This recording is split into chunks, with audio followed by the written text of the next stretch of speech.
Problem number बोलेंगे 65 के 5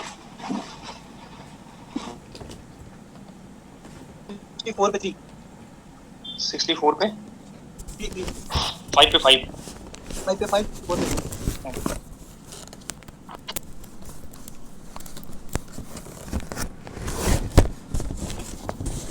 65 पे 5 the state cut of psi of a spin one particle is given by cut of psi is equal to 1 by square root 3 cut of 1 minus 1 plus 1 0 exponential I pi by 3 plus cat of 1 1 exponential 2 I pi by 3 ये आपको cat of psi given है। इससे आप bra vector of psi find करेंगे 1 by square root 3 bra vector of 1 minus 1 plus bra vector of 1 0 exponential minus I pi by 3 plus cat bra vector of 1 plus 1 exponential minus twice I pi by 3 Sai Sai bracket को यहाँ पे check करेंगे तो coefficients के mod square को check करेंगे तो 1/3 each part के लिए बनेगा और सम करेंगे तो 1 बन जाएगा। साई साई ब्रैकेट 1 है, स्टेट नॉर्मलाइज है। Where S M F denote the spin eigen states with eigen value S S plus 1 S cross square and S cross M S respectively.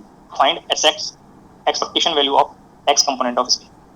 तो एस एक्स को आप डिफाइन करेंगे S plus S minus by 2। तो आपको यहाँ पे S X expectation find करने के लिए S X operated over ket of psi find करना है। स्पिन 1 के लिए 3 स्टेट का सुपरपोजिशन है, एक +1 0 और -1 पे। तो 1/2 S H S plus S minus operated over ket of psi 1/2 S H. अब ये फर्स्ट टर्म पे ये कोफिशिएंट वैल्यू 1/√3 आउटर में नोट कर दिया मैंने।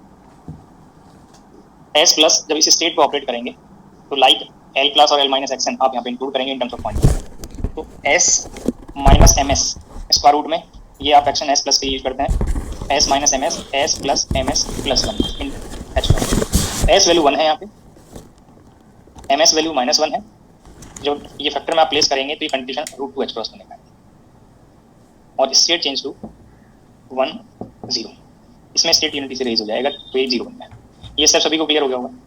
जब एस माइनस इस स्टेट पे ऑपरेट करेंगे क्योंकि ये minimum value of M S है फॉर ए गिवन एस, तो आप दैट पार्ट से इसको 0 कर सकते हैं, या एस प्लस एम एस में जब ये वैल्यूज प्लेस करेंगे तब भी आपको कंडीशन 0 हो जाएगा। एस माइनस के लिए कंडीशन 0 प्लस अब एस प्लस को इस स्टेट पे आप ऑपरेट करेंगे तो 1 0 पार्ट से S minus M S plus 1 sorry S minus M S multiplied by S plus M S plus 1। तो एस माइनस एम एस तो 1 कंप्यूट करेगा और S plus M S plus 1 से ये फिर से √2 फैक्टर आपको यहाँ पे मिलेगा।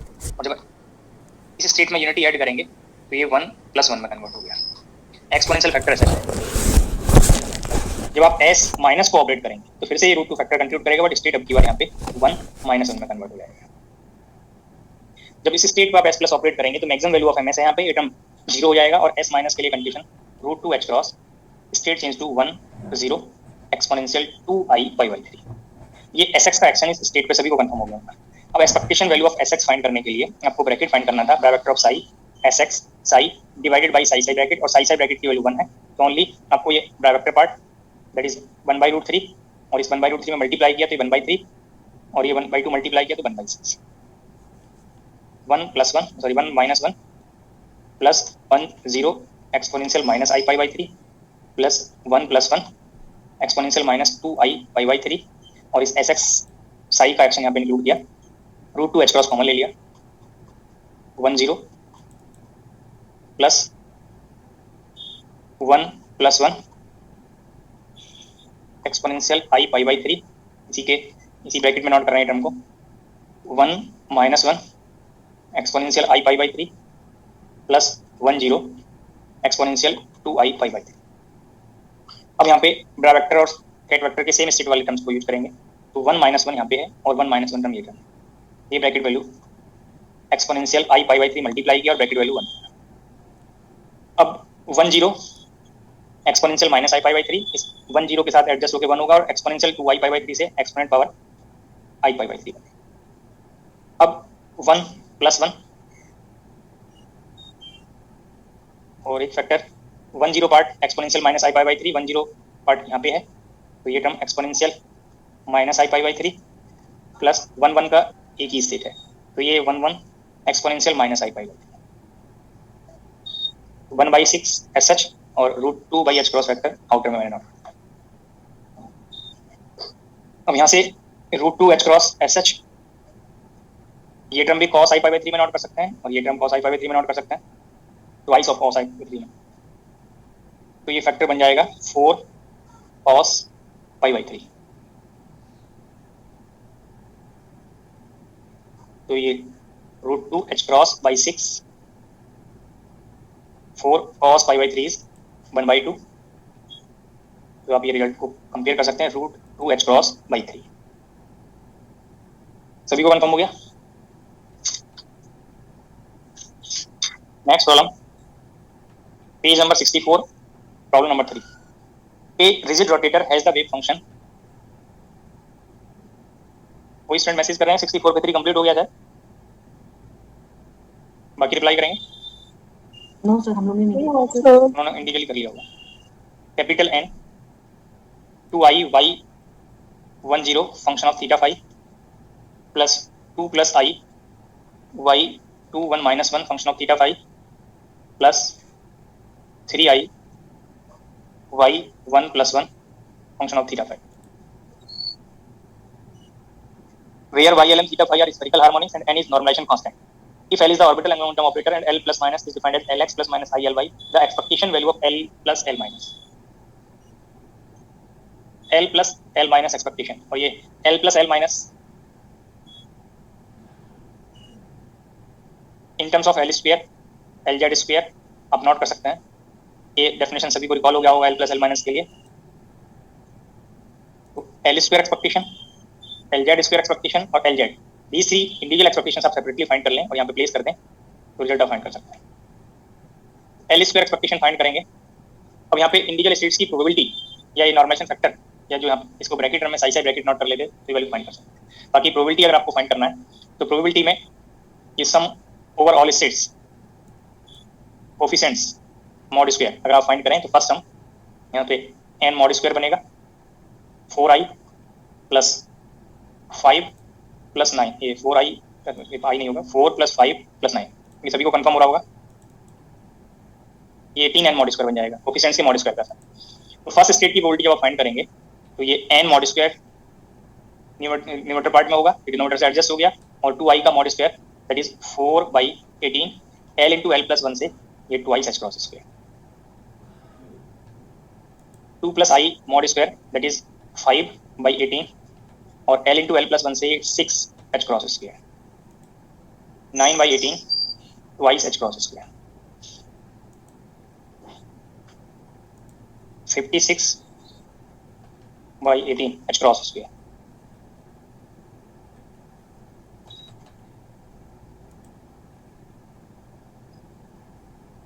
अब यहाँ से LZ स्क्वायर एक्सपेक्टेशन फाइंड करेंगे। तो LZ स्क्वायर में ये टर्म का कंडीशन क्योंकि ML वैल्यू 0 है, ये एक्सक्लूड हो जाएगा। तो यहाँ पे 5/18 h cross square plus 9/18 h cross square, तो 14/18 h cross square that is 7/9 h cross square. LZ similar approach से ये ML 0 होने से फर्स्ट टर्म का कंडीशन एक्सक्लूड हो गया, 5/18 minus h cross plus 9/18 plus h cross, तो ये 4h cross by 18 it is 2h cross by 9। तो ये ऑल टर्म्स आपको फाइंड हो गए। अब यहाँ पे प्लेस करेंगे for the expectation of L plus L minus. L square expectation 28/9 h cross square LZ square 7/9 और ये 2/9 plus 23/9 h cross square. Second option रख देंगे 14 63 पे 14।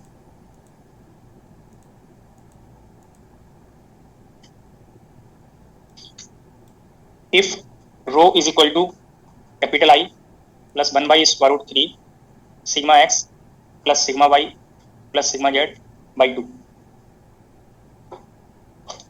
अब यहाँ पे अगर आप रो का ट्रेस फाइंड करें तो 1/2 trace of I 1 by square root 3 trace of sigma x plus sigma y plus sigma z। Statement में आपको मेंशन है पॉली स्पिन ऑपरेटर, और poly spin operator spin half के लिए पढ़ते हैं, तो I जो यहाँ पे नोटेशन है वो I 2 क्रॉस 2 का मैट्रिक्स है। ये सभी को कंफर्म हो गया होगा, यूनिट मैट्रिक्स 2 क्रॉस 2 के लिए। तो 1/2 SH, ये ट्रेस ऑफ आई की वैल्यू 2 होगी, और ईच सिग्मा के लिए जो ट्रेस आपको पहले बताया हुआ है वो 0 है, तो ये वैल्यू 1 है। रो स्क्वायर अगर आप यहाँ पे फाइंड करें तो ये 1/4 आई स्क्वायर प्लस ये टर्म का स्क्वायर करेंगे, ये 3 sigma x square plus sigma y square plus sigma z square plus, अब ये टर्म का आई के साथ प्रोडक्ट करेंगे, ट्वाइस आई, ये ट्वाइस छोड़ेंगे, i sigma x sigma y plus sigma y sigma x plus sigma y sigma z plus sigma Z sigma y plus sigma x sigma z plus sigma Z sigma x, ये factor by √3। ये point clear हो गया सभी को? जी sir. अब यहाँ पे कंपेयर करें, 1/4 आई स्क्वायर आई से मैच करेगा, ये 1/3 SH, ये वैल्यू ईच के लिए यूनिट मैट्रिक्स बनेगा। अब फिर से यहाँ पे ट्रेस फाइंड करेंगे, या ये कहीं फिर से अगर यहाँ पे ट्रेस फाइंड ये रिजल्ट को मैच करें,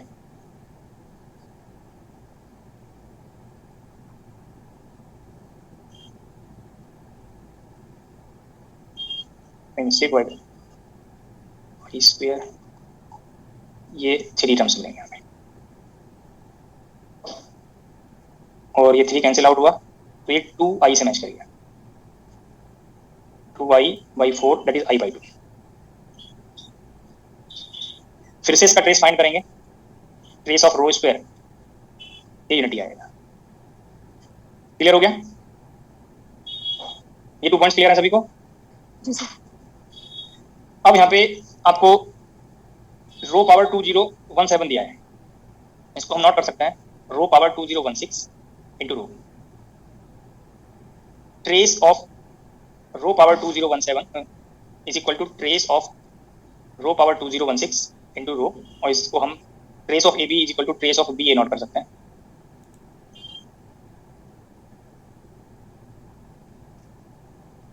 और ये जो 2 के मल्टीपल, ये जो पावर है 2 का मल्टीपल बनेगा। अब रो स्क्वायर अभी फाइंड किया, फिर से रो पावर 4 फाइंड करेंगे तो ये टर्म के ट्रेस फिर से 1 बन जाएंगे, और ये दोनों टर्म के ट्रेस 1 होंगे, तो ये वैल्यू आप इजीली चेक कर सकते हैं कि टोटल का ट्रेस भी 1 बनेगा। तो थर्ड ऑप्शन रखते हैं, जैसे अभी मैंने रो स्क्वायर, हाँ जी,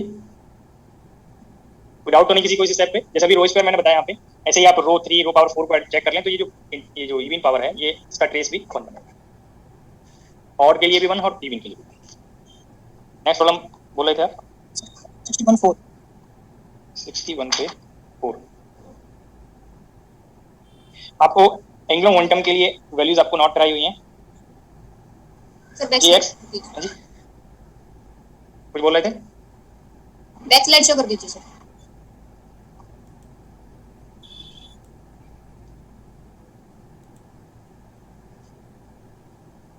थैंक्स। 61 पे 4, if Jx, Jy, Jz are angular momentum operators, the eigen values of the operator, suppose जो ऑपरेटर नोटेशन दिया है उसको मैंने a लिख लिया, Jx plus Jy by h cross. यहाँ पे अगर हम डैगर फाइंड करें तो Jx dagger plus Jy dagger by h cross, angular momentum के कंपोनेंट्स हर्मिशियन ऑपरेटर्स हैं, तो ये फिर से a में कन्वर्ट हो जाएगा। तो जो ऑपरेटर फॉर्म है वो हर्मिशियन है, Jx plus Jy by h cross, ये हर्मिशियन है, और हर्मिशियन है तो आपको यहाँ पे कंफर्म हो गया कि आइगन वैल्यूज रियल हो। ये पॉइंट क्लियर हुआ सभी को? हर्मिशियन ऑपरेटर का कोई भी रियल फंक्शन हर्मिशियन ऑपरेटर होता है, ये आपको पहले स्टेटमेंट नोट कराया होगा या हिंट किया होगा, और रियल हर्मिशियन ऑपरेटर की आइगन वैल्यूज रियल होती है। तो आप यहाँ पे ऑप्शन को अगर सेलेक्ट करें तो रियल फर्स्ट, सेकंड और थर्ड ऑप्शन में रियल वर्ड है, लास्ट ऑप्शन में नॉट रियल है, तो ये लास्ट ऑप्शन रॉन्ग हो गया। अब यहाँ पे कंपेयर करिए, जे की किसी पर्टिकुलर वैल्यू के लिए ये आइगन वैल्यूज जब आप फाइंड करेंगे, Jx Jy के मैट्रिक्स को आप यहाँ पे अगर प्लेस करेंगे, Jx Jy के मैट्रिक्स मैंने रिकॉल करेंगे, Lx Ly के मैट्रिक्स फॉर्म आपको बताए हुए हैं। L = 1 के लिए अगर आप ये फॉर्म को आप कंपेयर करें और दोनों मैट्रिक्स को ऐड करके एक सिंगल मैट्रिक्स को डायगोनलाइज करेंगे तो आइगन वैल्यूज डिस्क्रीट आएंगी, कंटीन्यूअस नहीं होंगी। ये पॉइंट सभी को क्लियर हुआ? Yes sir.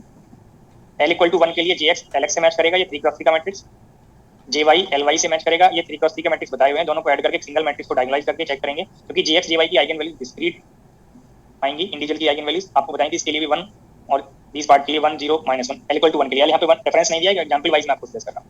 तो यहाँ पे जो आइगन वैल्यूज आएंगी ऑपरेटर की वो भी डिस्क्रीट, तो आप ऑप्शन को चेक करें, रियल एंड डिस्क्रीट, ए और बी ऑप्शन में। थर्ड ऑप्शन रॉन्ग होगा, कंटीन्यूअस नहीं आएंगे। अब एक बार यहाँ पे अगर L इक्वल टू 1 के लिए ये एक्चुअल में आप ये ऑपरेटर की मैट्रिक्स फॉर्म बना के आइगन वैल्यूज अगर कैलकुलेट कर लें तो 3 आइगन वैल्यूज आएंगी, उनके आप जब डिफरेंसेस को चेक करेंगे तो रेशनल नंबर को रिप्रेजेंट करें। तो यही आपको यहाँ पे क्लियर करना है कि स्पेसिंग जो बनेगा वो रेशनल है या इरेशनल है, ए और बी में। तो फर्स्ट ऑप्शन करते हैं, रेशियो में आप उनको नोट कर सकते हैं। नेक्स्ट प्रॉब्लम बताएंगे 59 to 15. 59 पे 15। The Hamiltonian of a spin half particle in a magnetic field B is given by H is equal to minus mu P dot sigma, where mu is real constant, sigma are Pauli spin matrices. If B is equal to B naught and 0, ये किसी vector को आप like this note कर सकते हैं। तो यहाँ से आपको कंफर्म हो गया कि B vector can be written as B naught I plus B naught J, और सिग्मा वैल्यू को जब आप नोट करेंगे sigma x i plus sigma y j plus sigma z के। तो बी डॉट सिग्मा आप ओपन करेंगे, that is b naught sigma x plus sigma Y. ये स्केलर प्रोडक्ट सभी को कंफर्म हो गया होगा। तो हैमिल्टोनियन आपको कंफर्म हो गया minus mu B naught sigma x plus sigma Y. ये स्टेटमेंट कंटिन्यू करते हैं। And spin state at t is equal to 0, spin state at t equal to 0 is an eigen state of sigma x. Eigen state of sigma x, यहाँ पे मैंने suffix में x component, और sigma x के लिए eigen state के 2 possibilities हैं, या तो ये प्लस आइगन वैल्यू का आइगन फंक्शन हो सकता है या माइनस आइगन वैल्यू का आइगन फंक्शन हो सकता है। इट मींस साई x का जो फॉर्म है वो 1/√2 1 1 हो सकता है या 1/√2 1 -1 हो सकता है। ये पॉइंट सभी को क्लियर हो गए? जी सर। t इक्वल टू 0 पे x कंपोनेंट की आइगन स्टेट का है, तो कोई भी एक फॉर्म इनमें से कोई एक फॉर्म आपको कंसीडर करना है, क्योंकि दोनों का सुपरपोजिशन ले लेंगे तो x का आइगन फंक्शन नहीं बनेगा। तो x की आइगन फंक्शन का आपको इक्वल टू 0 पे प्रिंट किया हुआ है। Then of the expectation value sigma x, sigma y and sigma z, time variation आपको चेक करना है। तो रिकॉल करेंगे equation of motion in quantum mechanics in terms of expectation आपको ये डिस्कस किया हुआ है। d/dt ऑफ a एक्सपेक्टेशन, अगर ये वैल्यू 0 आएगा तो a एक्सपेक्टेशन टाइम से इंडिपेंडेंट बनेगा, अगर ये एक्सपेक्टेशन नॉन जीरो आएगा तब ये एक्सपेक्टेशन वैल्यू टाइम पे डिपेंड करेगा। जैसे हमें यही चेक करना है यहाँ पे कि ये वैल्यू 0 है या नॉन जीरो है, और इसको चेक करने के लिए del/del t of operator a जो 0 बनेगा, आपको only 1/ih cross expectation of commutator with h ये फाइंड करके एक्सपेक्टेशन को चेक करना है कि वो टाइम से इंडिपेंडेंट होगा या टाइम पे डिपेंड करेगा। तो इसको चेक करने के लिए sigma x expectation of x अगर हम फाइंड करें इस स्टेट के लिए t इक्वल टू 0 पे, तो t इक्वल टू 0 पे आप ये वैल्यू x जिस पर्टिकुलर ऑपरेटर का आइगन स्टेट है एक्सपेक्टेशन वैल्यू ये आइगन वैल्यू आपको यहाँ पे बनेगा, तो ये वैल्यू या तो 1 बनेगा या -1 बनेगा t इक्वल टू 0 पे। ये सभी को कंफर्म है? सिग्मा x की एक नॉन जीरो वैल्यू आई, या तो ये +1 बनेगा या -1 बनेगा, ये कांस्टेंट है और नॉन जीरो है। ये sigma x expectation t equal to 0 की बात कर रहा हूँ, क्योंकि स्टेट में यहाँ पे जो हम चेक कर रहे हैं वो टाइम का फंक्शन में चेक करना है, या t इक्वल टू 0 ये नॉन जीरो कांस्टेंट है। अब इस स्टेट में हम सिग्मा y का एक्सपेक्टेशन अगर फाइंड करने लगे, तो अगर कोई स्टेट एक पर्टिकुलर ऑपरेटर के किसी कंपोनेंट की आइगन स्टेट है तो परपेंडिकुलर कंपोनेंट की एक्सपेक्टेशन वैल्यू 0, ये पॉइंट भी मैंने पहले आपको डिस्कस किया हुआ है। ये क्लियर हो गया सभी को? t इक्वल टू 0 पे ये नॉन जीरो बनेगा बट ये वैल्यू 0 बनेगी। अब हमें टाइम वेरिएशन चेक करना है, और टाइम वेरिएशन चेक करने के लिए d/dt of sigma y expectation, अगर मैं पार्ट फाइंड करना है तो ये टर्म तो 0 बनेगा, ओनली एक्सपेक्टेशंस आपको ये कम्यूटेटर ब्रैकेट का फाइंड करके IH क्रॉस से डिवाइड करना है। तो हमें यहाँ पे फाइंड करना है 1 बाई ये t टाइम के लिए 1/IH cross expectation of sigma y commutator with h। अब ये सिग्मा y h का कम्यूटेटर फाइंड करेंगे, सिग्मा y SH और h वैल्यू रिप्लेस करेंगे, minus mu b not sigma x plus sigma y, 1/IH cross SH minus mu b not SH commutator of sigma y sigma x, ये expectation notation भी लेना है, plus sigma y commutator और इस total part का expectation, minus mu b not by IH cross SH। ये sigma y sigma x का जब आप कम्यूटेटर फाइंड करेंगे तो ये twice i minus sigma z बनेगा, और यहाँ पे जो आप एक्सपेक्टेशन निकाल रहे हैं ये दी सम के एक्सपेक्टेशन। ये पॉइंट क्लियर हो गया सभी को? जी सर। और सिग्मा z का जो एक्सपेक्टेशन है वो आपको यहाँ पे 0 बताया। ऐसे ही आप d/dt of sigma z find करें, ये सिग्मा x भी फाइंड कर लें, सिग्मा x पहले फाइंड कर लें, तो फिर से इस ऑपरेटर को आप x रिप्लेस करेंगे सिग्मा x, तो 1/IH cross expectation of commutator of sigma x with minus mu b naught sigma x sigma y 1 by i h cross minus mu b naught expectation of first term का commutator 0 हो गया, sigma x है, और next commutator sigma x sigma Y minus mu B naught by I H cross, ये commutator 0, जो next term है sigma x sigma y, फिर से आप इसको सिग्मा जेड में नोट कर सकते हैं और ये वैल्यू फिर से 0 बनेगा। सिमिलर अप्रोच से d by d t of sigma z 1 by I H cross sigma z minus mu B naught. Sir हाँ जी सर थर्ड लास्ट जो लाइन है उसमें कम्यूटेटर के ब्रैकेट के अंदर सिग्मा वाई वाला पार्ट है ना, वो मतलब सिग्मा एक्स वाला तो हमने फर्स्ट में लिख दिया स्टेप में। हाँ जी फर्स्ट इस पार्ट में नहीं सर, ये जो आपने लिखा है थर्ड लास्ट लाइन में जो स्टेप है ना हमारा, third last line commutator bracket है। जी जी फर्स्ट ब्रैकेट सिग्मा एक्स हाँ, और सर ये अच्छा okay sigma x sigma y. Okay sir, sorry sir, ठीक है सर। नेक्स्ट स्लाइड में मैं ये टर्म को नोट कर रहा हूँ, minus mu B naught S H outer में नोट कर दिया by H cross expectation of ये bracket sigma Z sigma x plus sigma Z sigma Y minus mu B naught by I H cross sigma Z sigma X cyclic order है, twice I sigma Y, ये sigma Z sigma Y minus twice I sigma X, और डीज के integral expectations अगर आप check करेंगे वो non zero, आपको यहाँ पे ये एक्स वाला नॉन जीरो है और वाई वाला 0 है, तो ये फर्स्ट टर्म तो 0 बन गया, और ये plus twice I sigma x, twice I मैंने आउटर में नोट कर दिया, सिग्मा एक्स का टी इक्वल टू 0 पे एक्सपेक्टेशन, ये टर्म नॉन जीरो।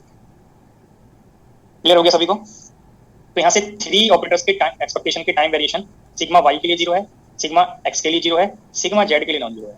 तो ये नॉन जीरो होने का मतलब क्या है कि ये सिग्मा जेड की वैल्यू टाइम पे डिपेंड करेगी, बट ये सिग्मा एक्स एक्सपेक्टेशन और सिग्मा वाई एक्सपेक्टेशन की वैल्यू टाइम से इंडिपेंडेंट होगी, तब ये डेरिवेटिव 0 है।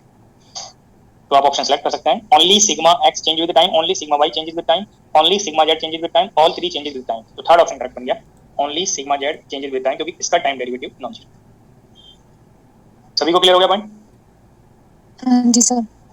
नेक्स्ट वाला नंबर बोलेंगे 13 सर। 13 पेज नंबर 59 पे 13। The product of uncertainties delta Lx delta Ly for a particle in the state, suppose state को मैंने cat of psi रिप्रेजेंट कर दिया, that is A cat of 1 plus 1 plus B cat of 1 minus 1। ये आपको state given है, superposition of 2 states 1 plus 1 and 1 minus 1, where Lm denote an eigen state of L square and Lz। ये individually L square Lz के eigen state है। Will be minimum for a और B के किस relation के लिए ये प्रोडक्ट ऑफ अनसर्टेनिटी मिनिमम बनेगा, ये आपको चेक करना है। तो पहले हमें प्रोडक्ट ऑफ अनसर्टेनिटी फाइंड करना पड़ेगा इस स्टेट के लिए, और ए और बी जनरली कॉम्प्लेक्स हैं, ये स्टार्टिंग से आपको बताते आ रहे हैं कि कोएफिशिएंट जनरली कॉम्प्लेक्स हैं। आपको ऑप्शन से भी कंफर्म है, फर्स्ट ऑप्शन में A is equal to plus minus 5 भी नॉट किया हुआ है, तो जनरली वो इमेजिनरी पार्ट आ रहा है, तो जनरली कॉम्प्लेक्स लेके चलेंगे। तो यहाँ से इस गिवन स्टेट का आप डायरेक्टर फाइंड कर सकते हैं, तो 1 plus 1 ये A star plus 1 minus 1 B star. अब यहाँ से डीज के मॉड स्क्वायर के सम को हम 1 लेके चल रहे हैं, जिससे थोड़ा कैलकुलेशन इजी हो जाएगा। इट मीन साई ब्रैकेट को 1 ले रहे हैं, A mod square plus B mod square, इसको मैंने 1 ले लिया। अब आगे आपको प्रोडक्ट ऑफ अनसर्टेनिटीज फाइंड करने के लिए 4 एक्सपेक्टेशंस फाइंड करने हैं इस स्टेट के लिए, L x expectation, L y expectation और डीज के स्क्वायर के एक्सपेक्टेशन। तो पहले एल एक्स एक्सपेक्टेशन यहाँ पे टाइप करते हैं। एल एक्स एक्सपेक्टेशन फाइंड करने के लिए आपको गिवन स्टेट पे L x psi bracket find करना पड़ेगा। L x L plus L minus by 2 psi a 1 plus 1 plus b 1 minus 1 1/2 S h. इस स्टेट पे एल प्लस ऑपरेटर ऑपरेट करेंगे तो कंडीशन 0 हो जाएगा, एल माइनस ऑपरेट करेंगे तो root 2 h cross, state change to 1 जी। इस स्टेट पे आप एल माइनस ऑपरेट करेंगे तो रिजल्ट 0 बन जाएगा, बट अगर आप एल प्लस ऑपरेट करेंगे तो root 2 h cross 1 0। L x expectation that is psi L x psi 1/2। अब यहाँ से ब्रैकेट आपको नोट कराया हुआ है 1 plus 1 A star plus 1 minus 1 B star, और ये एल एक्स आई का एक्शन आपने यहाँ पे फाइंड कर लिया। 1/2 आपको आउटर में नोट हो गया, root two h cross b मैंने यहाँ पे नोट कर दिया, A10 प्लस B10। तो आप लेफ्ट में चेक करें, स्टेट 1+1 है, इसका कैट वेक्टर राइट में कहीं नहीं है। 1 - 1 बड़ा वेक्टर है, इसका राइट में कहीं कैट वेक्टर नहीं है। 10 कैट वेक्टर है बट लेफ्ट में बड़ा वेक्टर नहीं है, ये 0 बन गया। ये इंडिविजुअल स्टेट्स अगर होता, सिंगल स्टेट होता तो इसका एक्सपेक्टेशन मैंने 0 बताया था कि अगर कोई स्टेट L² LZ की साइमल्टेनियस आइगन स्टेट है तो उसमें LX और LY के एक्सपेक्टेशन 0 बनेंगे, बट सुपरपोजिशन के लिए आपको कैलकुलेट करना पड़ेगा। सम प्रॉब्लम्स आपने सॉल्व भी किए जिनमें नॉन 0 बना था, तो आपको नहीं पता कि 0 बनेगा, बट आपको मेथड अप्लाई किया, ये कंफर्म हो गया 0 बनेगा। सिमिलर अप्रोच से आप जब LY फाइंड करेंगे तो यहाँ पे माइनस होगा और अपॉन में 2i आ जाएगा, बट जब LX L माइनस को आप ऑपरेट करेंगे तो फिर से यहाँ पे 10 स्टेट ही बनेगा और लेफ्ट में कहीं 10 बड़ा वेक्टर नहीं है, तो ये श्योरली 0 बनेगा। ये पॉइंट क्लियर हुआ सभी को? Yes sir. अब LX² एक्सपेक्टेशन फाइंड करेंगे, तो LX² एक्सपेक्टेशन फाइंड करने के लिए LX आपने वन टाइम ऑपरेट किया है, चाहे तो फिर से सिमिलर अप्रोच अप्लाई कर दें। LX ket of psi L plus L minus by 2 LX psi आपने अभी फाइंड किया, root two h cross A10 plus B10 1/4 root two h cross L plus O। जब आप इस स्टेट को ऑपरेट करेंगे 10 पे तो रूट टू एच क्रॉस मिलेगा और स्टेट कन्वर्ट होगा 1+1। जब आप L माइनस को 10 पे ऑपरेट करेंगे, condition root two h cross और स्टेट कन्वर्ट होगा 1-1।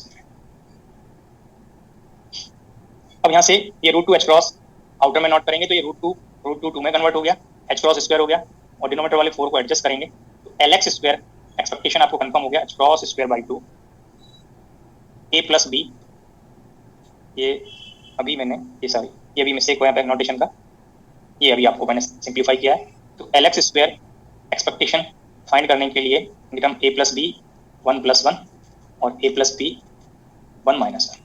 इस एक्सपेक्टेशन स्क्वायर का फाइंड करेंगे तो बड़ा वेक्टर से इसको मल्टीप्लाई करना है और बड़ा vector A* 1+1 plus 1-1 B*, H cross square by 2 A plus B 1+1 and A plus B 1-1। अब ये मल्टीप्लाई करेंगे एच क्रॉस स्क्वायर बाई 2 1+1, यहाँ पे 1+1 है तो कोफिशिएंट मल्टीप्लाई किए A* A प्लस B और ये 1-1, यहाँ पे 1-1 है तो B* A प्लस B। तो product H cross square by 2, first term A mod square, ऐसे यहाँ पे B मॉड स्क्वायर बनेगा, A* B plus A B*। Similar approach से आप LY² एक्सपेक्टेशन के लिए स्टेप फॉलो करेंगे, ट्राई करेंगे जरा LY² का एक्सपेक्टेशन सिमिलर अप्रोच से, जो भी मैंने आपको यहाँ पेंट किया है सिमिलर अप्रोच से आप फाइंड करें और कंपेयर करें। ये फॉर्म बनेगा A मॉड स्क्वायर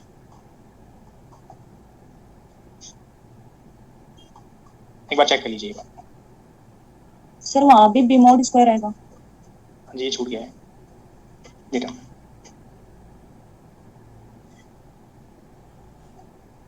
एक बार कंफर्म कर लीजिए।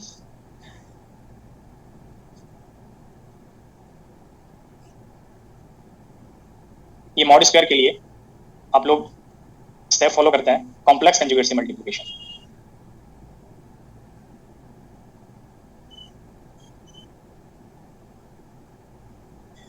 तो यहाँ पे अगर ये टर्म मल्टीप्लाई करें तो ये मॉड स्क्वायर, B* मल्टीप्लाई किया B मॉड स्क्वायर, और जब क्रॉस मल्टीप्लिकेशन लेंगे B का A* के साथ और A का B* के साथ तो ये रिजल्ट आपको मिलेंगे। ऐसे ही आप इस पार्ट के लिए चेक कर सकते हैं। ये टर्म बनेगा A mod square plus B mod square minus A* B minus A B*। तो ये LX² expectation can be written as h cross square by 2 mod square of A plus B, and this term can be written as h cross square by 2 mod square of A minus B.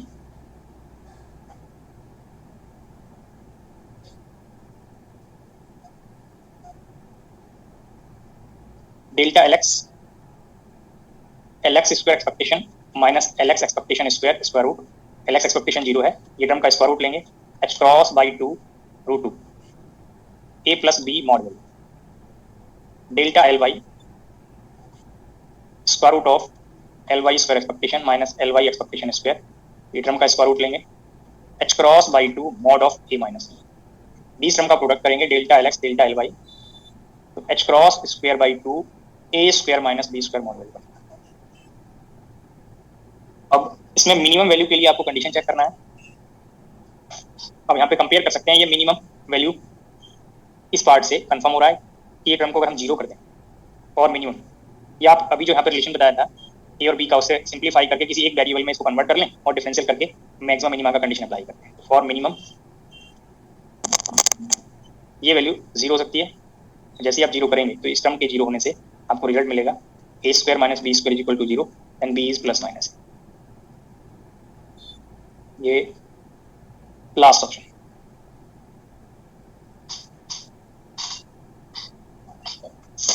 इसके minimum होने के लिए ये दोनों coefficient या तो imaginary बने या दोनों रियल बन जाए। सेम यहाँ पे ये कंडीशन को आपको इंक्लूड करना है। नेक्स्ट प्रॉब्लम बताएंगे।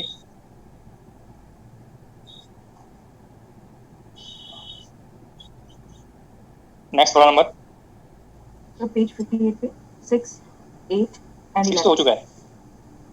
ओके सर, ये है आपका 8 एंड 11। 8 भी नहीं हुआ और नहीं, मेरे में निशान नहीं लगा सर इसकी। 11 है sir. Only 11। Yes Let psi and Lm denote the eigenstate of hydrogen atom in the usual notation. The state 1 by 5 2 psi 200 minus 3 psi 211 plus square root 7 psi 210 minus square root 5 psi 21 minus 1। ये individual state psi and Lm L square Lz के eigen states हैं। ये आपको points central potential के लिए hydrogen atom के लिए confirm किया हुआ है। बट सुपरपोजिशन को आपको चेक करना है। तो सुपरपोजिशन के लिए एक ट्रिक मैंने डिस्कस किया था कि डिपेंड जिस ऑपरेटर के लिए चेक करना है उसकी आइगन वैल्यू को आप चेक करेंगे कि किस क्वांटम नंबर पर डिपेंड करता है। Is an eigen state of, तो ऑप्शन में L square Hamiltonian L Z these sum को चेक करना है। तो 2 के लिए मैंने यहाँ पे नोट कर दिया। और एच के लिए जब आप साई एन एल एम को ऑपरेट कराएंगे तो quantum number, principal quantum number आएगा हाइड्रोजन एटम के लिए -13.6 बाई एन स्क्वायर इलेक्ट्रॉन। तो हैमिल्टोनियन की आइगन फंक्शन, सुपरपोजिशन को हैमिल्टोनियन का आइगन फंक्शन चेक करने के लिए फर्स्ट क्वांटम नंबर को कंपेयर करें। फर्स्ट क्वांटम नंबर सेम है इसलिए एच का आइगन फंक्शन बनेगा। ये पॉइंट क्लियर हुआ। एल स्क्वायर के लिए चेक करने के लिए आपको सेकंड क्वांटम नंबर पे जाना है, एल को चेक करना है, बट एल मैच नहीं करता है। आप चेक करें यहाँ पे 0 है, यहाँ पे 1 है, तो 0 वाले पार्ट के क्योंकि ऑल टर्म्स में सेम नहीं है इसलिए एल स्क्वायर का आइगन स्टेट नहीं बनेगा। ये एलजेड का भी आइगन स्टेट नहीं बनेगा क्योंकि थर्ड क्वांटम नंबर भी मैच नहीं करता है, ओनली एन मैच करता है इसलिए एच का आइगन स्टेट बनेगा। ये पॉइंट मैंने पहले बताया हुआ। तो is an eigen state of Hamiltonian but not of L square and L Z. Second option कर दें। 56, 27, 28. फिर से बोलेंगे 56, 27, 28. 27।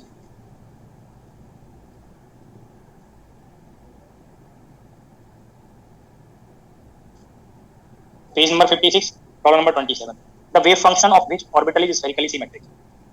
वेव फंक्शन जो जनरली r थीटा फाई का फंक्शन है, ये स्फेरिकली सिमेट्रिक वर्ड यूज किया है। और स्फेरिकली सिमेट्रिक की डेफिनेशन मैंने पोटेंशियल से रिलेट किया था। पोटेंशियल फंक्शन स्फेरिकली सिमेट्रिक तब होगा जब वो ओनली r के मैग्नीट्यूड पे डिपेंड करे, थीटा और फाई से इंडिपेंडेंट हो। तो सेम डेफिनेशन वेव फंक्शन के लिए अप्लाई करेंगे। कोई वेव फंक्शन स्फेरिकली सिमेट्रिक तब होगा जब वो independent of theta and phi. ये पॉइंट सभी को क्लियर हो गया। और थीटा और फाई से इंडिपेंडेंट होने के लिए वो वेव फंक्शन स्फेरिकली सिमेट्रिक आएगा जिसके लिए एल भी 0 हो और एम भी 0, क्योंकि एम से फाई डिपेंडेंसी आती है और एल से आपको थीटा डिपेंडेंसी आएगा। तो एल 0 एम 0 एन वैल्यू कुछ भी हो सकती है। तो एल 0 एम 0 से आपको कंफर्म हो गया कि ये एस ऑर्बिटल बनेगा। और ये पॉइंट आपको पहले direct indirect more time suggest भी किए होंगे कि एस ऑर्बिटल स्फेरिकली सिमेट्रिक होता है, उसमें वेव फंक्शन सिर्फ आर डिपेंडेंट आता है। तो कंपेयर कर सकते हैं। Third option s orbital spherically symmetric बनेगा। 56 पेज पे problem number 28। The electronic ground state energy of hydrogen atom is -13.6 और nth स्टेट के लिए ये energy -13.6 by n square in electron. अब n वैल्यू 1 से स्टार्ट होता है हाइड्रोजन एटम में, फिर difference of unity up to infinite हो सकता है। ग्राउंड स्टेट एनर्जी प्रॉब्लम में -13.6 दिया है, that is least energy, n equal to 1 के लिए आएगा। अगर यहाँ पे मैक्सिमम एनर्जी की बात करें तो ये n को अगर आप इनफाइनाइट करेंगे अदर देन इन्फिनिटी, बाकी सब के नेगेटिव वैल्यू बनेगा। n को अगर आप इनफाइनाइट करेंगे तो ये एनर्जी 1 बाई इन्फिनिटी से 0 हो सकता है, ये 0। तो n की इनफाइनाइट वैल्यू के लिए ये मैक्सिमम एनर्जी 0 बन सकता है, इससे ज़्यादा एनर्जी नहीं। अगर इससे आप एनर्जी स्लाइटली पॉजिटिव ले लेंगे तो इलेक्ट्रॉन अनबाउंड हो जाएगा। क्लियर हो गया। 13.6 पे अनबाउंड हो जाएगा। तो फर्स्ट ऑप्शन कर सर वो वाला थोड़ा फिर से क्या बताना है। So जो energy equal to minus 13.6 by n square electron volt पर, तो the highest possible energy. Highest possible n की मैक्सिमम वैल्यू अगर प्लेस करेंगे तभी तो एनर्जी, ये टर्म लोएस्ट बनेगा और माइनस होने से मैक्सिमम बन गया। जी। ये जो अलाउड वैल्यूज है क्वांटम नंबर की, वो प्लेस करके आप पॉसिबल वैल्यू निकाल सकते हैं, तो इसमें मैक्सिमम एनर्जी 0 बनेगा। किस एन के लिए है वो इनफाइनाइट के लिए है, ये आपको number. Next question 5312 page number बोलेंगे फिर से। Page number 53 question number 1258 1 2 2 5 and 8 8 one discuss नहीं हुआ है, नो सर बाकी और कोई रिप्लाई करेंगे? No sir. जो नंबर बोले हैं वो डिस्कस नहीं हुए। A system is known to be in a state described by 1 by square root 30 5y40 plus y60 minus 2y63 where ylm are the spherical harmonics। देखो ये नोटेशन भी मैंने ylm स्फेरिकल हार्मोनिक्स बताया था, और यहाँ पे ये m अपर इंडिसेस है, तो नोटेशन ओनली चेंज है कि l कहाँ पे है और m कहाँ पे है। Are spherical harmonics, the probability of finding the system in a state with m equal to 0। Probability m equal to 0 के लिए फाइंड करना है, तो आप कंपेयर करें, यहाँ पे m इक्वल टू 0 यहाँ पे भी है और यहाँ पे भी है, और दीज टू m वैल्यू के लिए l जरूर डिफरेंट है, बट ये दोनों m वैल्यू 0 के लिए है, तो दोनों प्रोबेबिलिटी को अगर आप ऐड करेंगे, इसके कोफिशिएंट्स के मॉड स्क्वायर का सम चेक कर लें प्रोबेबिलिटी फाइंड करने से पहले नॉर्मलाइज होने के लिए। ये 25 और ये 1 26 और ये 4 30/30 दैट इज Last option. तो नॉर्मलाइज है, इसलिए आप प्रोबेबिलिटी जो फाइंड करेंगे तो कोफिशिएंट के मॉड स्क्वायर से फाइंड कर सकते हैं। तो 5 by square root 30 mod square plus 1 by square root 30 mod square. यहाँ पे ये प्रोबेबिलिटी में कंप्यूट नहीं करेगा क्योंकि यहाँ पे m वैल्यू 3 है, तो only these two values compute करेंगे। तो 25 प्लस 1 बाई 30 दैट इज 26/30, इसको 2 से एडजस्ट करेंगे तो 13/30, डी ऑप्शन करते हैं। सेम पेज पे problem number 2। In a stern Galois experiment, the atomic beam whose angular momentum state is to be determined must travel through। Recall करेंगे stern गलोइ experiment में आपको ये हिंट किया था कि मैग्नेटिक फील्ड इनहोमोजेनियस होना चाहिए, इनहोमोजेनियस मैग्नेटिक फील्ड होना चाहिए, और आपको मैग्नेटिक फील्ड से जस्ट पार्टिकल के बीम का स्प्लिटिंग चेक करना है, तो वहाँ पे मैग्नेटिक फील्ड टाइम से इंडिपेंडेंट लेते हैं और पोजीशन के रेस्पेक्ट में आप डिफरेंट वैल्यूज के कॉरस्पॉन्डिंग इनहोमोजेनियस फैक्टर इंक्लूड करता है, तो ये इनहोमोजेनियस और स्टैटिक मैग्नेटिक फील्ड वाला ऑप्शन यहाँ पे करेक्ट हो जाएगा।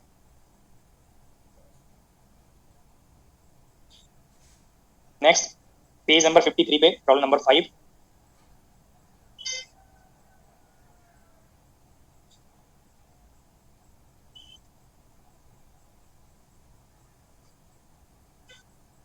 The Hamiltonian of a particle is given by h is equal to p square by twice m plus v function of magnitude of r plus phi function of magnitude of r L dot s, where s is the spin, v magnitude of r and phi magnitude of r potential functions। These two functions magnitude के functions हैं। L is defined as r cross p angular momentum and Hamiltonian does not commute with। recall करेंगे angular momentum L square Lz Lx Ly ये central potential से commute करता है, ये point पहले बताया हुआ है। इसको मैंने h0 लिख दिया थी इस टू पार्ट को, और इसको phi function of magnitude of r L dot s। L square h0 से कॉम्यूट करेगा, L स्क्वायर phi क्योंकि यहाँ पे सिर्फ मैग्नीट्यूड पे डिपेंडेंसी है, एंगुलर पार्ट नहीं है, तो कोई भी एंगुलर पार्ट से इंडिपेंडेंट फंक्शन L स्क्वायर से कॉम्यूट करेगा, ये टर्म 0 बन जाए। L स्क्वायर कंफर्म हो गया, Lz h0 सेंट्रल पोटेंशियल वाले पार्ट को पहले मैंने नोट भी कराया हुआ है, ये 5 के मैग्नेट पार्ट फिर से 0 बन गया। ओनली आपको कम्यूटेटर ब्रैकेट चेक करने की L डॉट एस से चेक करना है, और ये different commutator brackets L dot S के साथ मैंने नोट कराया है। आप कंपेयर करेंगे तो ये यहाँ पे एस स्क्वायर ये कम्यूटेटर ब्रैकेट 0 शो कराया हुआ है, L dot S L square भी 0 आपको नोट कराया हुआ है, J स्क्वायर के साथ भी ये 0 आपको नोट कराया हुआ है, J के साथ भी ये 0 बनेगा, L प्लस एस वेक्टर जो आपको नोट किया वो J वेक्टर बनेगा। रिकॉल करेंगे ये L dot S Lz non 0 आपको बताया, L dot S Sz non 0 बताया, ये पॉइंट रिकॉल हो रहे होंगे जी सर। तो थर्ड ऑप्शन यहाँ पे करेक्ट। 53 पे in a Stern Gerlach experiment the magnetic field is in the positive z direction, a particle comes out of this experiment in the positive z direction state। z की एक particular direction के account यहाँ पे आपको confirm हो गया कि particle का स्पिन क्या है, ये स्टेट कंफर्म है। which of the following statement is true, तो z कंपोनेंट पे कॉरस्पॉन्डिंग यहाँ पे प्रिसाइज वैल्यूज बन रही हैं। The particle has a definite value of y component of spin angular momentum. इस स्टेट में जब आप Sz को मेजर करेंगे तो यहाँ पे हाफ h क्रॉस वैल्यू बनेगी, बट वाई कंपोनेंट के लिए जब आप यहाँ पे फाइंड करेंगे तो प्लस और माइनस दोनों कंपोनेंट के लिए वोल्टी नॉन जीरो बनेगा। तो जब एक से ज्यादा वैल्यूज हैं तो प्रिसाइज वैल्यू नहीं है, प्रिसाइज वैल्यू यूनिक वैल्यू मिलना चाहिए। जेड कंपोनेंट के लिए तो यूनिक वैल्यू है। Particle has a definite value of y component of spin angular momentum, wrong हो गया। The particle has a definite value of x component of spin angular momentum, इसके perpendicular component के corresponding आपको यहाँ पे commutator brackets non zero बनेंगे तो precise value आपको नहीं मिलेगा। The particle has definite value of x and y component of spin angular momentum, तो ए सी और डी रॉन्ग हो गए। बट यहाँ पे डायरेक्टली कंपोनेंट नहीं है, तो आप यहाँ पे एस स्क्वायर और एस जेड कम्यूटेटर ब्रैकेट ये जीरो लेते हैं। जब इस स्टेट में कैलकुलेट करेंगे तो जो फंक्शन साई एस जेड का है वो एस स्क्वायर का है, तो S Sai is also eigen function of S square, जो आपको यहाँ पे वैल्यू 3/4 एच क्रॉस स्क्वायर मिलेगा। तो यहाँ पे प्रिसाइज वैल्यू बनेगा एस स्क्वायर का। The particle has definite value of square of spin angular momentum, second option करते हैं। नेक्स्ट प्रॉब्लम बताएंगे 51 क्वेश्चन नंबर 21 23 24 51 पे 51 21 23 24 23 and 24।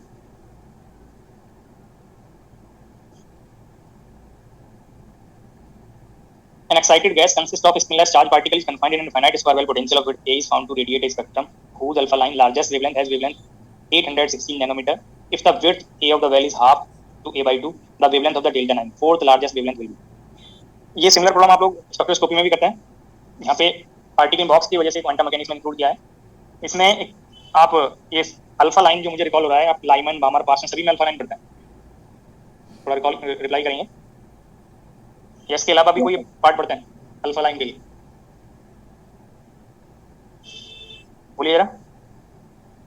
लाइमन बामर नहीं आती अल्फा लाइन। तो अगर हम लाइमन का कंसेप्ट लेते हैं तो यहाँ पे n = 2 से n = 1 में ट्रांजिशन होगा फर्स्ट यहाँ पे लाइमन की अल्फा लाइन के लिए।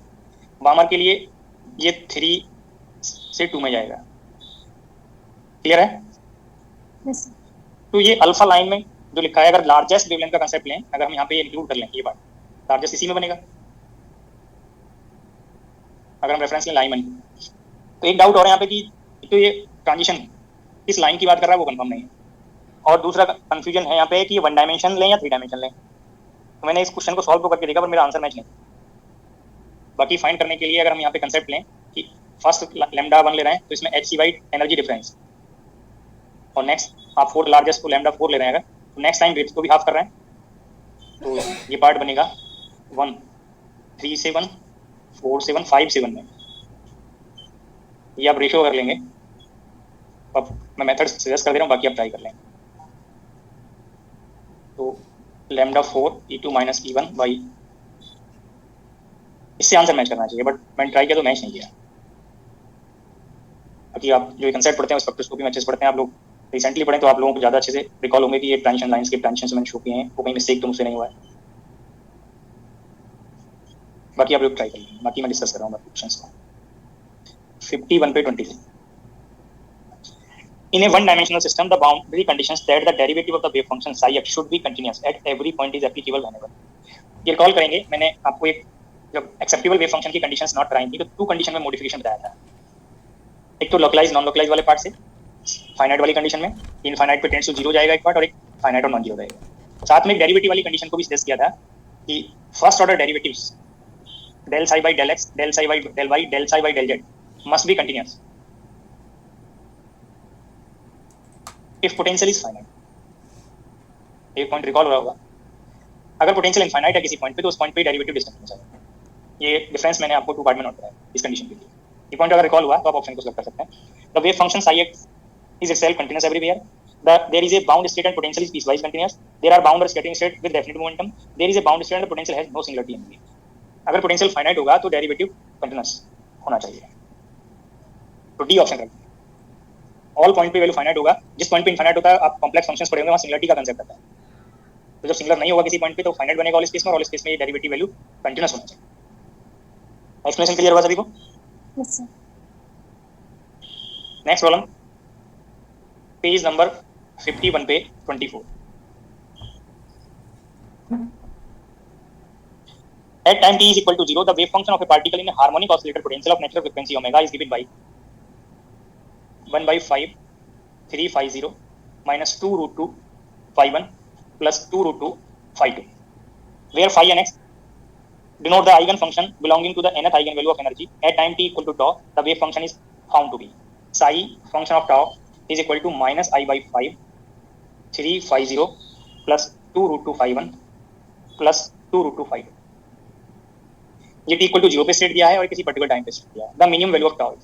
तो आपको टाइम रिलेशन ऑपरेटर ऑपरेट करके t टाइम पे स्टेट को फाइंड करना है. Exponential minus i h t y h cross psi 0 1/5 S H 3 S H. जो फर्स्ट टर्म पे आप टाइम रिलेशन ऑपरेटर ऑपरेट करेंगे तो स्टेटमेंट में लीनियर हार्मोनिक ऑसिलेटर का कांसेप्ट है. आप यहाँ पे हार्मोनिक ऑसिलेटर की energy ground state energy place करेंगे तो exponential minus i pi by 2 t बनेगा. Omega 2 root 2 exponential minus i 3 pi omega by 2 t. ये phi 0 और ये phi प्लस 2 ये सॉरी माइनस है, ये स्टेटमेंट मिस्टेक है, minus plus 2 root 2 exponential minus i 5 pi omega t by 2 phi 2. अब यहाँ से अगर आप ये कोफिशिएंट्स को एनालॉजी करें तो ये at t is equal to tau, यहाँ से जो स्टेट बनेगा वो इससे मैच करना चाहिए. तो साई टॉ जहाँ पे t है वो आप टॉ से रिप्लेस कर दें. 3 exponential minus i pi omega tau by 2 phi 0 minus 2 root 2 exponential minus i 3 pi omega by 2 tau phi 1 plus 2 root 2 exponential minus i 5 pi omega tau by 2 phi 2. अब phi 0 phi 1 phi 2 के जो coefficients हैं corresponding coefficients उनको आप compare करें तो यहाँ पे ये कोफिशिएंट्स इस कोफिशिएंट से मैच करेंगे. phi 0 का कोफिशिएंट्स को मैंने कंपेयर किया तो exponential minus i pi omega by 2 tau should be minus i. ऐसे ऑल कोफिशिएंट्स को नोट करेंगे. माइनस 2 रूट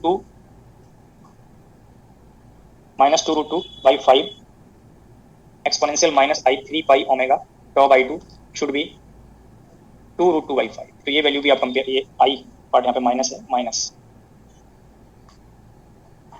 तो ये फैक्टर आपको कैंसिल आउट होके ये प्लस i बन गया.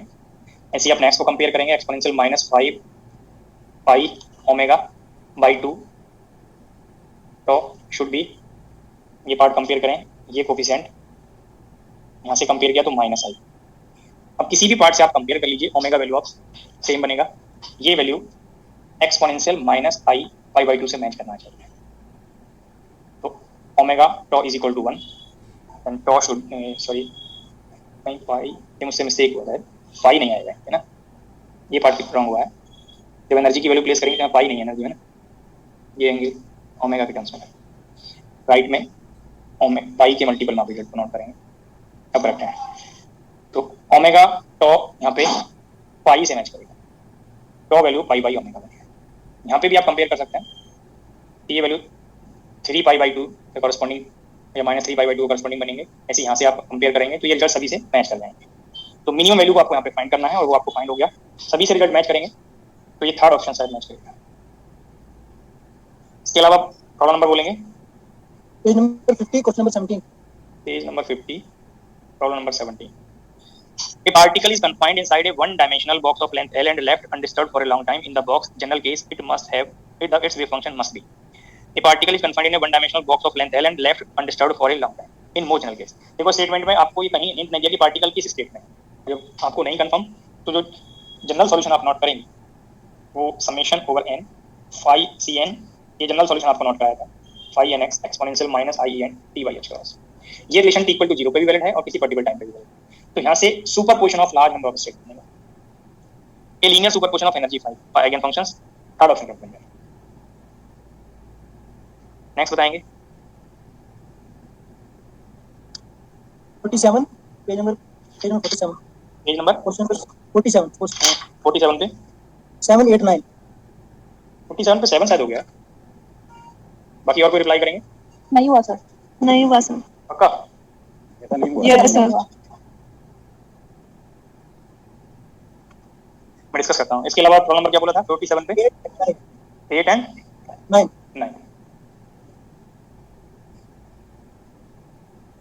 सर बैक स्लाइड करना.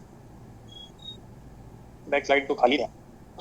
A particle is moving in one dimension under a potential Vx such that for large positive value of x, Vx is varies as kx power beta, where k is positive and beta is greater than or equal to 1. If the wave function in this region has the form psi x is exponential minus x power lambda, which of the following is true? आपको potential दिया है, wave function का form दिया है, one dimensional time independent Schrodinger equation में आप ये value place करेंगे, minus H cross square by twice m d two by d x square of psi x plus v x psi x is equal to E psi x, minus H cross square by twice m d by d x, first order derivative of this psi find करेंगे, exponential factor such, exponent का differential करेंगे, minus lambda X power lambda minus 1 V X exponential minus x power lambda is equal to T psi x, फिर से differential करेंगे, minus H cross square by twice M, exponential factor का differential, exponential S H, exponent का differential किया तो फिर से minus मिलेगा, तो lambda square X power twice lambda minus 1। अब एक्सपोनेंशियल फैक्टर कांस्टेंट, एक्सपोनेंट का डिफरेंशियल किया, lambda lambda minus 1 x power lambda minus 2 v x, चाहे तो आप वी एक्स वैल्यू प्लेस कर दें, k x power beta exponential factor minus x power lambda is equal to E psi x. अब यहाँ से जो और टर्म्स हैं इन सबका जो पावर है उनको आप कंपेयर करके ये रिजल्ट को सिंप्लीफाई कर सकते हैं। ये यहाँ पे कंपेयर करें, ये साई है, ये पोटेंशियल एनर्जी यूनिट है, अब चाहें तो इसमें से आप ये एक्सपोनेंशियल फैक्टर बोथ साइड से एनालॉजी करने के लिए फिर से साई बनाने के लिए कॉमन ले लें, ये first term minus H cross square by twice है lambda square X power 2 lambda minus 1 minus lambda lambda minus 1 x power lambda minus 2 plus K x power beta is equal to E X power minus beta. और यहाँ से compare करें, ये energy है, ये wave function, तो इस exponential factor के जितने भी यहाँ पे मल्टीपल में टर्म्स हैं उन सबका यूनिट मैच करना चाहिए, और ये आइगन वैल्यू तभी बनेगा जब ये एक्स से इंडिपेंडेंट हो। ये पॉइंट क्लियर है सभी को? अगर ये एनर्जी आइगन वैल्यू है तो मैंने आपको ये हिंट किया था कि वेरिएबल से इंडिपेंडेंट होना चाहिए। अब ये टर्म को कंपेयर करें, ये यहाँ पे इसकी भी मल्टीप्लाई है, एच क्रॉस ये फैक्टर, ये करते हैं। ये पॉइंट क्लियर हुआ? अब ये टर्म, ये ऑल टर्म्स एक्स से इंडिपेंडेंट होने चाहिए, और इंडिपेंडेंट होने के लिए टर्म कैंसिल आउट होने चाहिए। कैंसिल तभी कर सकते हैं जब यहाँ पे एक्स की जो पावर है वो सभी टर्म्स में मैच करे। ये पॉइंट क्लियर हो रहा है सभी को? अगर यहाँ पे एक्स स्क्वायर होता और ये एक्स होता, क्या कैंसिल हो सकता था? अब कैंसिल होगा जब ये पावर मैच कर रहा है, और मैच करने के लिए मैंने इन पावर को इक्वेट कर दिया, ट्वाइस लैम्डा माइनस 1 बीटा से भी मैच करना चाहिए, और ये पार्ट भी मैच करना चाहिए, ये पार्ट भी मैच आपस में भी मैच करने चाहिए, बट हमें लैम्डा और बीटा का रिलेशन चाहिए, तो ये आप वहाँ पे ऑप्शन में जो भी पार्ट प्रेजेंट हो वो फाइंड कर सकते हैं। फर्स्ट ऑप्शन मैच कर दिया। नेक्स्ट प्रॉब्लम पेज नंबर 47 पे 8,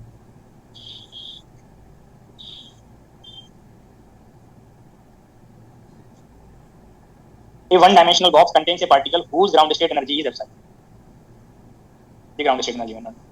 It is observed that a small disturbance causes the particle to emit a photon of energy A at epsilon. One dimensional box के लिए अगर सिंगल पार्टिकल एनर्जी के expression पे जाएं तो ये n square pi square h cross square by twice ml square है, अगर l विड्थ ले जाएं। ये सिंगल पार्टिकल एनर्जी मैंने आपको किया। अब ग्राउंड स्टेट एनर्जी को यहाँ पे अगर चेक करें तो ये टर्म वो एप्सिलॉन यहाँ पे लिखा हुआ है, तो ये सिंगल पार्टिकल की एनर्जी लेवल मैंने यहाँ पे लिखा है।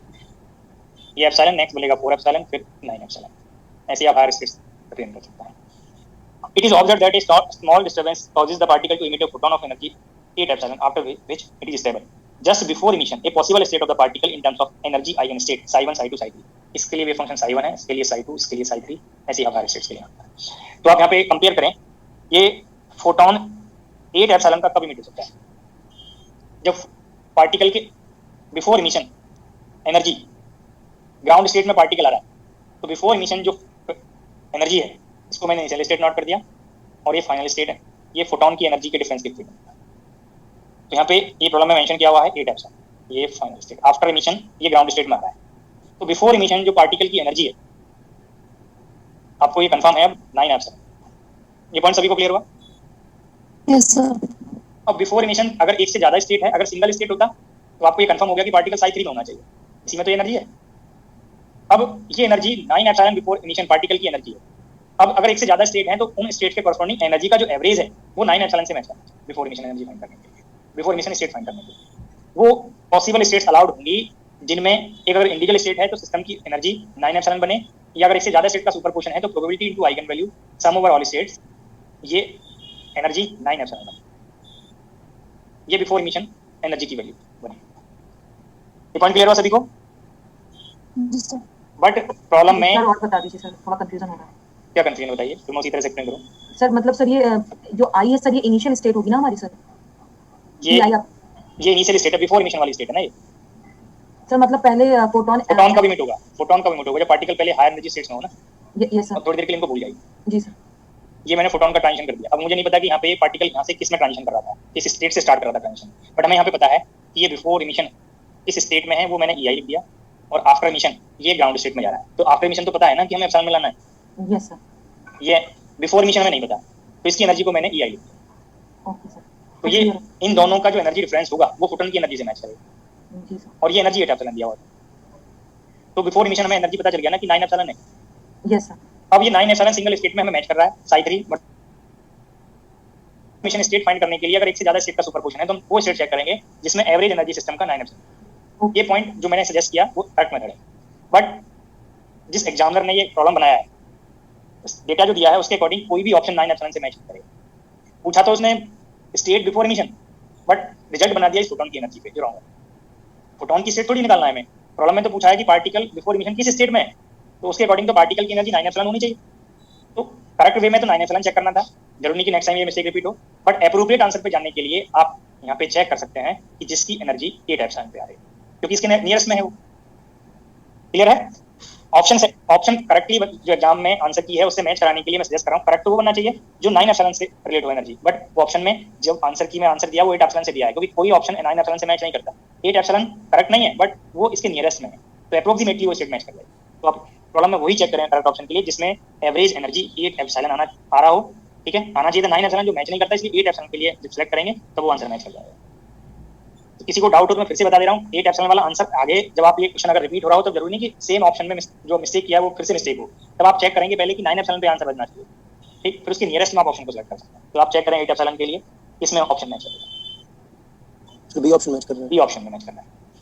प्रोबेबिलिटी इनटू आइगन वैल्यू, अगर बी ऑप्शन में चेक करें तो probability 1/5 energy 4 epsilon plus 4/5 energy 9 epsilon. Sir लेकिन ये तो सर आप कह रहे थे सर ये तो फोटोन के अगेंस्ट स्टेट भी नहीं होगी सर, पर हम सर बात करें सर आप कहते हैं फोटोन के अगेंस्ट स्टेट हो सकती है, फोटॉन की एनर्जी नहीं है तो बोलिए। अच्छा हाँ सर ठीक है सर, फोटॉन की एनर्जी मैच कर, बट वो मैंने आंसर मैच कराने के लिए बताया आपको इस क्वेश्चन, बाकी आंसर तो करेक्ट किससे बनना चाहिए था 9 एप्सिलॉन से। Yes, तो sir. 9 और 9 के नियरेस्ट एनर्जी तो क्या है 8 एप्सिलॉन है ना, बाकी Yes, आप चेक करिएगा मैच करेगा, नहीं सर नहीं करना सर, बाकी में तो अभी डिफरेंस ज्यादा आ रहा होगा। ठीक है, ओके सर, क्लियर हुआ सभी को? Next problem, 1000 neutral spinless particles are confined in a one-dimensional box of length 100 nanometer at a given instant of time. If 100 of these particles have energy 4 epsilon 0 and remaining 900 have energy 225 epsilon 0. जब आप single particle infinite potential well के energy levels में ये particle को distribute करेंगे तो यहाँ पे स्टेटमेंट में 2 ग्रुप बनाए हुए हैं, आई और जे। आप चेक करिए इन 1000 में से 100 पार्टिकल्स की एनर्जी 4 एप्सिलॉन 0 दी हुई, और 4 एप्सिलॉन 0 कब बनेगा जब सिस्टम की एनर्जी आप n² एप्सिलॉन ले रहे हैं, एप्सिलॉन 0 ले रहे हैं, तो ये 4 कब बनेगा जब पार्टिकल n = 2 में आप 100 पार्टिकल्स फिल कर रहे हैं, और ये 225 कब बनेगा जब आप सिस्टम को 15 लेवल में फिल कर रहे हैं। ये एनर्जी एप्सिलॉन 0 है, ये 4 एप्सिलॉन 0, ये n = 1 है, ये n = 2 है। ऐसे ही आप जब 50th लेवल में फिल करेंगे तब आपको 15 का स्क्वायर 225 बनेगा। ये पॉइंट क्लियर हुआ? तो जनरलाइज स्टेट अगर आपको फाइंड करना हो Cn phi n के टर्म्स में तो आपको यहाँ पे कंफर्म हो गया कि बाकी कोफिशिएंट्स हट जाएंगे, ओनली आपको इस सुपरपोजिशन में एक तो n = 2 वाला स्टेट बनेगा और एक 15 वाला स्टेट बनेगा। ये पॉइंट क्लियर हुआ सभी को? जी सर। क्योंकि प्रॉब्लम में मेंशन किया हुआ है एनर्जी से 900 पार्टिकल्स ऐसे हैं जिनमें इंडिविजुअल की एनर्जी 225 एप्सिलॉन 0 है और 100 पार्टिकल ऐसे हैं जो जिनमें इंडिविजुअल की एनर्जी 4 एप्सिलॉन 0। तो यहाँ से आपको इस सुपरपोजिशन फॉर्म में स्टेट पता चलेगा, सही पता है। अब आप यहाँ से प्रोबेबिलिटी फाइंड कर सकते हैं, इसका इंटीग्रल करेंगे। ठीक है, इसके लिए प्रोबेबिलिटी C20 से कोफिशिएंट आपको पता चलेगा। अब आप चेक करेंगे यहाँ पे n2/n दिया हुआ है जिसको मैंने ni लिखा था, n2/n 100 पार्टिकल्स फिल किए आउट ऑफ 1000, तो ये 1/10 है, तो ये प्रोबेबिलिटी पार्टी तो है। ये C2 पार्ट यहाँ से आपको पता चल गया, 1/√10 लिख सकते हैं। ऐसे ही आपको n 15/n 900/1000 दैट इज 9/10, तो ये C15 भी आपको पता चल गया, स्क्वायर रूट 9/10 इस्तेमाल कर सकते हैं। तो करेक्ट वे में आपको अगर प्रोबेबिलिटी फाइंड करनी है तो ये आपको सही पता चल गया, this is 1 by square root 10 and plus और माइनस जो भी पार्ट आप इंक्लूड करें ये 9 बाई 10। ये साई पता चल गया सभी को। अब स्टेट दिया है, इसमें आपको आगे स्टेटमेंट कंटिन्यू करें। Then the number of particles in the left half of the box will be approximately. अगर आप यहाँ से प्रोबेबिलिटी फाइंड करें लेफ्ट हाफ के लिए,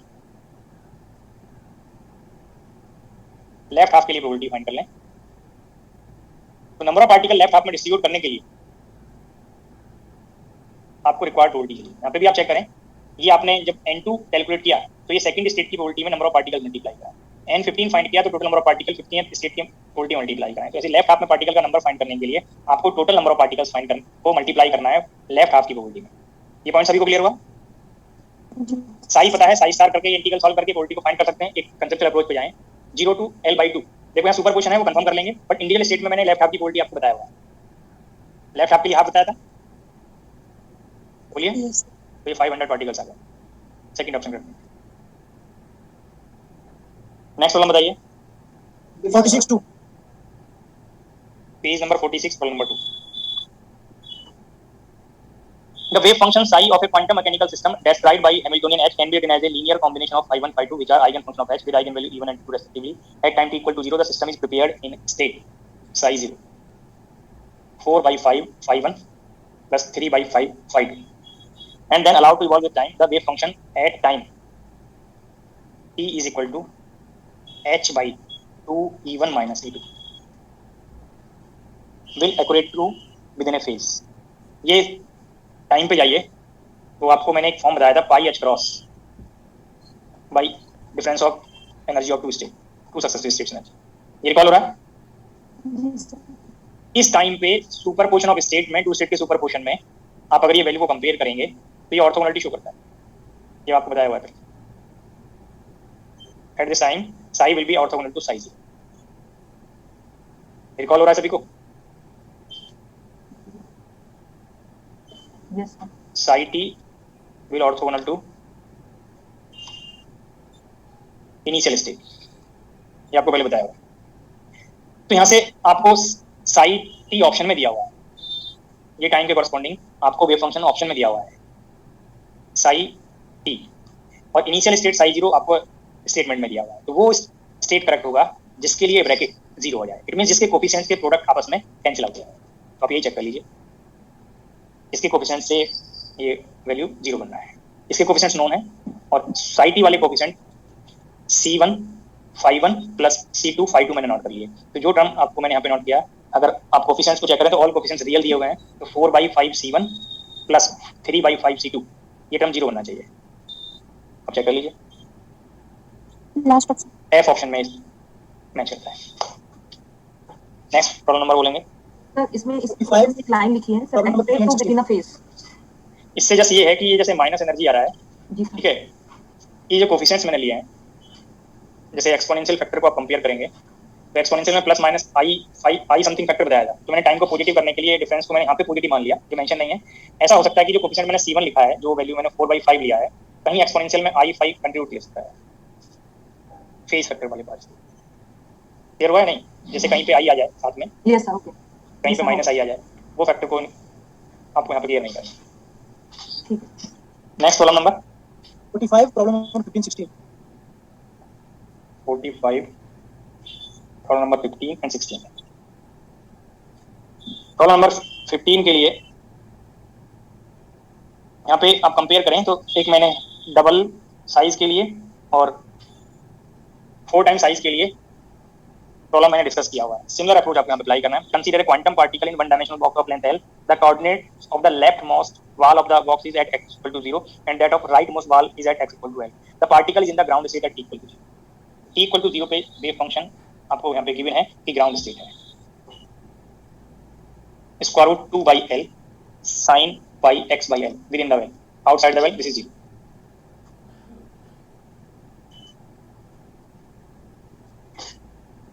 If we suddenly change the length of the box to 3L by moving the right wall, what is the probability that the particle is in the ground state of the new system immediately after the change? Suppose new wave function is psi1 dash. The new wave function form 2 by square root 2 by 3L sin pi x by 3L. X lies between 0 to 3L, otherwise 0. Ground state की probability find करना है तो आपको coefficient find करना है। Integration psi1 dash star phi1 dx. Generally limit minus infinity two plus, but जैसे ही definition यहाँ पे यूज करेंगे, मोर प्रॉब्लम्स आपको डिस्कस किया है, उससे आपको सजेस्ट किया था कि 0 टू एल के लिए लिमिट यहाँ पे कन्वर्ट हो जाएगा square root 2 by l square root 2 by 3l sine pi x by l multiplied by sine pi x by 3l dx 1 by square root 3l, ये 2 फैक्टर को 2 साइन ए साइन बी में आप include करेंगे, तो integration 0 to L sine A sine B, तो cos A minus B pi minus pi by 3 x by L minus cos A plus B pi plus pi by 3 x by L dx 1 by square root 3 L integral करेंगे, sine pi minus pi by 3 upper limit पे X L place किया divided by pi minus pi by 3 by L, lower limit पे ये condition exclude हो जाएगा, minus sine pi plus pi by 3 x by l, upper limit पे ये angle बनेगा और डिवाइड में pi plus pi by 3 1 by L, lower limit पे कंडीशन 0 हो जाएगा। अब ये टर्म कंपेयर करेंगे, ये pi minus pi by 3 sine 2 pi by 3 और ये साइन 4 पाई बाई 3, या आप इसी को एस फॉर्म को कंपेयर कर लें, sine pi minus theta, recall करेंगे sine pi minus theta sine theta और sine pi plus theta minus sine theta, ये पॉइंट क्लियर हो रहे होंगे? Yes sir. एल ये न्यूमरेटर में जाएगा, इस एल को एडजस्ट करेगा, तो नेक्स्ट स्लाइड में coefficient value 1 by square root 3 L adjust हो गया, फर्स्ट हम साइन पाई बाई 3 और पाई माइनस पाई बाई 3 को एडजस्ट किया, तो ये 2 बाई ये 3 बाई 2 पाई माइनस ये sign pi plus theta minus sine theta, ये प्लस हो जाएगा और ये डिनोमिनेटर वाला टर्म 3 बाई 4 पाई में कन्वर्ट हो जाएगा। ये वैल्यूज प्लेस करेंगे, 3 बाई 2 पाई कॉमन लेंगे, तो साइन पाई बाई 3 कॉमन लेंगे, तो 1 प्लस 1 बाई 2, तो ये 3 बाई रूट 3 2 पाई, ये value 3 by 2 and sine pi by 3 root 3 by 2, तो रूट 3 कैंसिल आउट हो गया, तो 9 by 8 pi and probability coefficient mod square is 81 by 64 pi square, third option correct बन जाएगा। पेज नंबर 45 पे problem number 16, a free particle of energy E characterized by a plane wave of wavelength lambda enters a region of constant potential minus v where E greater than v greater than 0 within the region of potential the wavelength of the particle is lambda by 2। First region के लिए wavelength दिया है lambda और second that is lambda को आप h by p से find करेंगे, second region के लिए लैम्डा दिया है लैम्डा बाई 2 और momentum square root twice m e minus v और v की वैल्यू दिया है माइनस v, ये प्लस हो गया, lambda 2 by lambda 1 lambda by 2 by lambda square root twice m e plus v divided by square root twice m e, तो ये आपको वेवलेंथ का रेशियो यहाँ पे कंफर्म हो गया, इसको स्क्वायर करेंगे, e plus v by e 1 plus v by e, problem में पूछा है v by e is 1 by 4 minus 1, mistake किया गया मैंने, ये मिस्टेक हुआ है यहाँ पे, h बाई लैम्डा रेशियो करने में ये मिस्टेक हो गया यहाँ पे, और बैठते हैं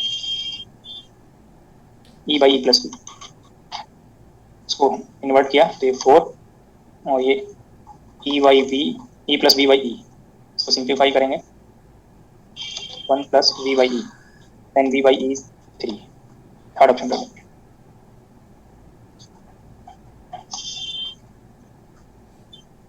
नेक्स्ट प्रॉब्लम नंबर बोलेंगे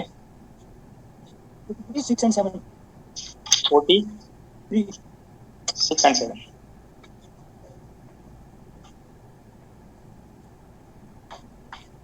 पे 6, a particle of mass m moves in one dimensional potential Vx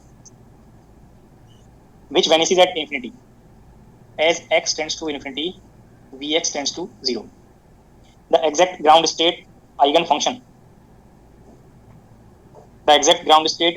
is psi x, that is a sec hyperbolic lambda x where a and lambda are constant, the ground state energy eigen value of the system is.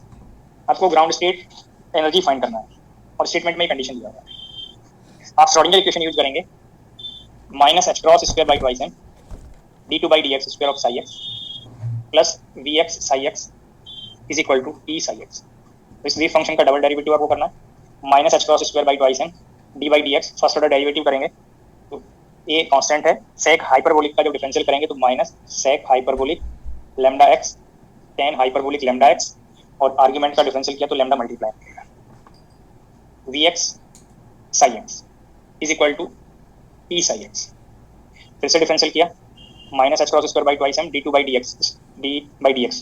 तो a constant है, minus lambda पहले से है, tan hyperbolic constant, sec hyperbolic का फिर से differential किया तो minus minus plus lambda square sec hyperbolic lambda x tan hyperbolic lambda square lambda x minus lambda A sec hyperbolic lambda x constant और tan hyperbolic lambda x का जब आप differential करेंगे तो आपको फिर से condition lambda sec hyperbolic lambda x बनेगा V x psi x is equal to E psi x. अब आपने ऑपरेटर ऑपरेट कर दिया, यहाँ से आप जो वेव फंक्शन फॉर्म आपने कंसीडर किया था वो कॉमन लेंगे आइगन वैल्यू इक्वेशन से कंपेयर करने के लिए। तो ये लैम्डा स्क्वायर मैंने आउटर में कॉमन ले लिया,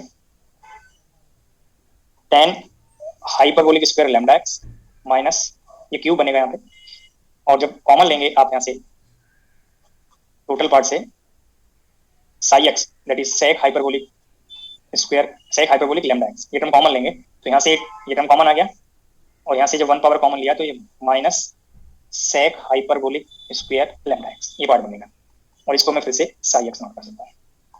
ये पॉइंट तक सभी को स्टेप्स क्लियर हो गए होंगे क्योंकि one dimensional time independent Schrodinger equation पे based like this more problem आपको डिस्कस किया है।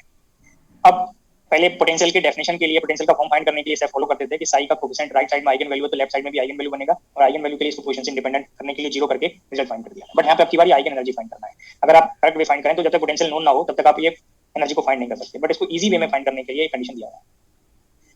अगर आप ये कहीं पे आप ये चेक करें कि अगर पार्टिकल किसी पर्टिकुलर पोटेंशियल में मोशन कर रहा है और पार्टिकल किसी पर्टिकुलर टाइम पे इस पोजीशन पे है, नेक्स्ट टाइम पे पार्टिकल इस पोजीशन पे है, किसी कंजर्वेटिव पोटेंशियल में उसकी एनर्जी तो सेम रहेगी। ये पॉइंट सभी को क्लियर हुआ? सभी पोजीशन पे एनर्जी टोटल एनर्जी सेम रहेगी, ओनली काइनेटिक एनर्जी और पोटेंशियल एनर्जी की वैल्यू चेंज होती है। तो हमें इजी रहेगा इस कंडीशन को इंक्लूड करके अगर हम एनर्जी फाइंड करें as x tends to infinity potential tends to zero, तो हम इंफिनिटी पे सिस्टम की एनर्जी फाइंड कर लें, पार्टिकल की एनर्जी फाइंड कर लें तो ये एनर्जी ओनली काइनेटिक एनर्जी आएगी। ये सभी को क्लियर हुआ? बट जो काइनेटिक एनर्जी होगा वो तो इंडिविजुअल पोजीशंस पे चेंज होता जाएगा, पोटेंशियल भी चेंज होता जाएगा क्योंकि यहाँ पे पोटेंशियल जीरो है, टोटल एनर्जी अभी भी सेम रहेगा। अब जैसे ये कंडीशन अप्लाई करेंगे ये जो ब्रैकेट वैल्यू है ये वन को अप्रोच करेगा, तो यहाँ से आपको आप अप्लाई कर सकते हैं इनका एक्सपोनेंशियल फॉर्म प्लेस करके। तो एनर्जी की value in this condition minus H cross square lambda square by twice बनेगा, जो किसी भी पोजीशन पे kinetic energy plus potential energy से मैच करेगा। हमें ये टर्म ही फाइंड करना था, बट इस प्रॉब्लम में जो कंडीशन दिया है उससे इजी स्टेप क्या रहा कि हमें पोटेंशियल का फॉर्म कैलकुलेट करने की बात नहीं है। ये ऑप्शन सेलेक्ट कर लीजिए, थर्ड ऑप्शन कर लेंगे। पॉइंट क्लियर हुआ सभी को? नेक्स्ट प्रॉब्लम 43 पेज पे problem number 7। An electron confined within a thin layer of semiconductor may be treated as a free particle inside an infinitely deep one-dimensional potential well.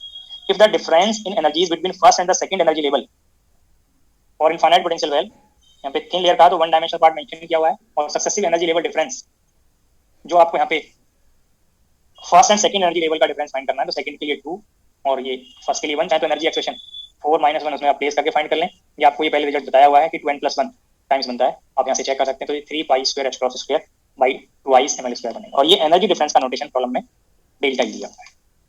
मैंने thickness को L consider कर लिया जो problem में find करना है, तो L can be written as L square, फिर आप स्क्वायर रूट लेंगे तो 3 pi square h cross square by 2i m delta ही। ये ऑप्शन में सेलेक्ट करेंगे, फर्स्ट ऑप्शन करते हैं। नेक्स्ट प्रॉब्लम नंबर बोलेंगे, page number 38, page number 38, question number 9, problem number 9। ये थोड़ा रिकॉल करेंगे, जब मैंने आपको हाइजेनबर्ग अनसर्टेनिटी प्रिंसिपल डिस्कस किया है तो वहां पे मैंने सम सिस्टम्स की ग्राउंड स्टेट एनर्जी कैलकुलेशन पे कुछ क्वेश्चंस डिस्कस किए हैं। रिकॉल करेंगे, आपको मैंने कॉस हाइपरबोलिक फॉर्म वहां पे डिस्कस किया हुआ होगा। Yes sir. सेम प्रॉब्लम शायद हो सकता है मैच कर जाए, वहाँ पे स्टेटमेंट में माइनस चेंज होगा, exponential x by l plus exponential minus same है। x by l by 2। इसमें सीरीज एक्सटेंशन करेंगे फॉर ये एक्सपोनेंट को स्मॉल लेंगे 1 plus x by l plus 1 by 2 x by l square, higher order term neglect किया, second series में 1 minus x by l plus 1 by 2 x by l whole square, v naught by 2, ये factor 2 x by l cancel out हो गया और ये factor 2 times 1 by 2 x by l square, higher order term को neglect करें। तो यहाँ से ये 2 फैक्टर जब आप कॉमन लेंगे तो v not 1 plus half v not multiply कर दिया x square by l square, ये फॉर्म बनेगा।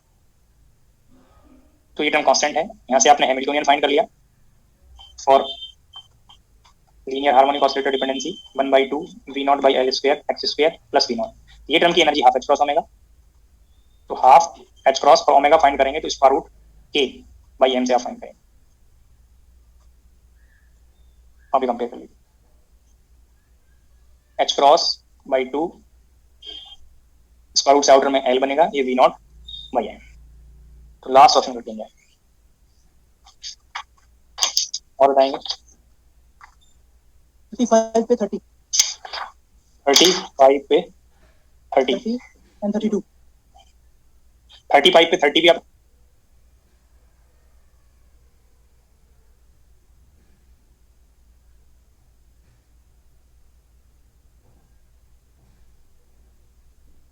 इस वी नॉट पे जो डिपेंडेंसी है वहाँ इस एनर्जी का, वही डिपेंडेंसी यहाँ पे बनेगा। चाहे फिर से आप हाइजेनबर्ग अनसर्टेनिटी प्रिंसिपल से एनर्जी फाइंड करने वाले मेथड को आप यूज कर लीजिए, ये आपको कैलकुलेट करना बताया हुआ है, उससे आप फाइंड कर लेंगे। तो ground state energy f power 2/3 के प्रोपोर्शनल बनेगा। ये रिकॉल हुआ सभी को? जी sir. Quantum particle is subjected to a potential infinite for x less than minus a/2 and 0 x lies between minus a/2 to plus a/2 and infinite for x greater than or equal to a/2। Symmetric potential value width है, the ground state wave function of the particle cos form बताया था ground state के लिए, width a है तो cos pi x by a, B option correct बन जाएगा।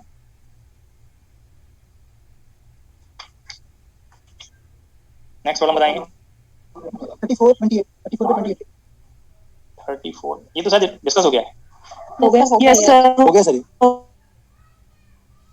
Next बताइए 33 23 33 पे 20 मुझे शायद याद आता है ये भी डिस्कस हो गया है। 23 हो गया सर। कैसे रिपीट कैसे करा? हाँ जी, सर प्लीज से पीछे मुझे शायद क्लियर गया। कोई और बताते जाएंगे। 31 पे 14 शायद ये नहीं है। 31 पे 14 A particle with energy E is in a time independent double well potential as shown in the figure. Which of the following statement above the particle is not correct? ये डबल वेल पोटेंशियल शेप यहाँ पे draw किया हुआ है और कोई particular energy line यहाँ पे ड्रॉ किया है, ये एनर्जी लाइन है। एक पॉइंट को रिकॉल करेंगे, जब आपको मैंने स्टार्टिंग में वेव फंक्शन श्रोडिंगर इक्वेशन में एक कंडीशन डिस्कस किया था स्टेशनरी स्टेट का, अगर पोटेंशियल टाइम से इंडिपेंडेंट है तो स्टेशनरी स्टेट सॉल्यूशन बनता है। Schrodinger equation time independent Schrodinger equation बनेगा। तो यहाँ पे जो स्टेट्स आएंगी वो स्टेशनरी स्टेट्स को रिप्रेजेंट करेंगे, और स्टेशनरी स्टेट का मतलब क्या है कि जिसमें पोलरिटी टाइम से इंडिपेंडेंट बनेगा। ये पॉइंट रिकॉल हो रहा होगा सभी को? Yes sir. तो चाहे शेप डबल वेल हो ट्रिपल वेल हो, बस ये कंडीशन होना चाहिए कि पोटेंशियल टाइम से इंडिपेंडेंट है तो पोलरिटी टाइम से इंडिपेंडेंट बनेगा। नॉट करेक्ट के लिए स्टेटमेंट चेक करना है, the probability of finding the particle in one well will be time dependent, तो ये नॉन करेक्ट बनेगा। Second epsilon naught correct. Next problem बताएं 30 पे फर्स्ट वाला। 30 पे first. A particle of energy E is incident on a rectangular potential barrier of height V0 and width d. That reflection coefficient for E less than V0 tends to infinity as B tends to infinity. अब यहाँ पे ये barrier of width B mention किया है और height V0 है। ये point को रिकॉल करेंगे, अगर ये विड्थ को इन्फिनिटी कर दें तो ये स्टेप बन गया, और स्टेप के लिए आपको E लेस देन V0 के लिए रिफ्लेक्शन कोफिशिएंट 1 बताया।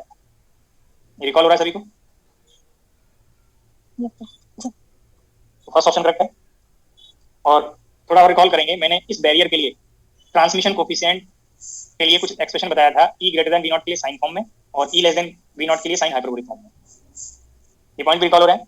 Yes sir. जब E less than E greater than V0 होगा तो साइन फॉर्म बताया, और साइन फॉर्म साइनसॉइडल फॉर्म होता है। तो किसी पर्टिकुलर एनर्जी के लिए वो साइन फॉर्म 0 से 1 के बीच लाई करेगा।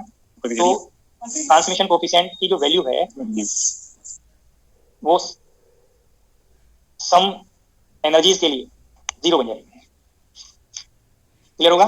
सॉरी, रिफ्लेक्शन कोफिशिएंट की, क्योंकि ट्रांसमिट ये लाइक दिस प्लॉट बनेगा जब उसको ड्रॉ करेंगे कि अगर एनर्जी लेस देन है तो रिफ्लेक्शन कोफिशिएंट और ट्रांसमिशन कोफिशिएंट लेस देन के लिए तो ये ई लेस देन वी नॉट के लिए कंसेप्ट है और ये हायर वैल्यू के लिए जाएंगे। तो ये वैल्यूज इस वन के कॉरस्पॉन्डिंग लाइक दिस ऐसे फ्लक्चुएशंस होंगे ये पार्ट के लिए। और जब इसी के कॉरस्पॉन्डिंग रिफ्लेक्शन कोफिशिएंट पे जाएंगे तो जहां पे इसका वैल्यू है वहां पीक बनेगा और जहां इसका पीक है वहां ये वैल्यू बनेगा। तो लाइक दिस आपको वेरिएशन बनेंगे। ये वैल्यू रिफ्लेक्शन कोफिशिएंट के लिए है, ये ट्रांसमिशन कोफिशिएंट। तो रिफ्लेक्शन कोफिशिएंट की वैल्यू सम एनर्जी के लिए 0 बनती जाएगी और जब 0 बनेगी तो यही पॉइंट आपको यहाँ पे मल्टी ऑप्शन करेक्ट वाले पार्ट में 2 ऑप्शन करेक्ट बनेंगे, ए और बी। उस फॉर्म से आप चेक कर लेंगे जो साइन फॉर्म आपको मैंने बताया हाई एनर्जी बात की। ट्रांसमिशन कोफिशिएंट का 1 को अप्रोच करेगा, हमारा रिफ्लेक्शन कोफिशिएंट की वैल्यू 0 होगी। और वन यहाँ टाइम हो गया सर। इसके अलावा 29 पे शायद कोई क्वेश्चन नहीं है, एक आइडिया मिल जाए मुझे। No sir. 28 पे दोनों क्वेश्चन हो गए। यस। 27 पे कोई बचा है? No sir. मैं 7 क्वेश्चन नंबर 7 बचा सर। 26 पे हो गया। Yes sir. 24 25 पे सभी हो गए। ये बचा है कोई? 15 बचा है। 15 बचा है। तो अब तक 2 क्वेश्चन आए। 24 पे 6 24 पे किसे बोलेंगे? 6 हो चुका है। हो गया सर। 6 सर। हाँ हो गया 6। हो गया सर। हो गया। अभी तक 2 क्वेश्चन आए। 23 पे बताएंगे। Second third. Sir third question. Third. तो 3 क्वेश्चन बचे अब तक। 22 22 पे 22 पे सर 23 फर्स्ट भी होगा सर। हाँ जी सर 23 पे फर्स्ट भी होगा। चलो फर्स्ट कोई बात नहीं। 22 पे 10 और 11 दोनों नहीं, 11 भी नहीं हो सकता। 9 हो चुका है ना। जैसा 9 हो गया। तो 5 के अराउंड बने, 5 6। 21 पे सभी हो गए शायद। Yes sir. सर 20 पे मेरी first number question. Yes sir, first ही हुआ 20 पे। नहीं हुआ है? No sir. कोई बात नहीं। 18 19 पे 19 पे 6। 6 बचा यस सर हुआ है। 6 नहीं है। बाकी 18 पे सब। यस सर 18 पे हो गया सर। 17 पे हो गया सर। सर 16 पे 13 नंबर हाँ जी शायद 13 बचा है। नहीं हो जाएगा। 13 पे डबल टाइप हो तो ये सर हो जाएगा सर। 14 15 शायद हो गए। 15 पे शायद 6 बचा होगा। Yes sir. 14 पे सभी हो गए। Yes sir. 13 पे 19 उसके अलावा पेज नंबर 9 पे कुछ क्वेश्चंस बचे होंगे। 15 20 मिनट के आसपास शायद और होता है तो उसका एक्सप्लेन लोग किसी से फिर डिस्कस करेंगे। मैं एक स्लाइड शो कर दे रहा हूँ। सर आपकी सर कल भी 2 क्लास है सर, एक क्लास में आप कर लेना। हाँ देखते हैं, कल ही कंप्लीट कर देंगे इसको। टेस्ट के लास्ट के हाफ हो जाएंगे। हाँ देख लेते हैं जैसे भी possible बने। ठीक है थैंक यू सर। मैं स्लाइड शो कर दे रहा हूँ।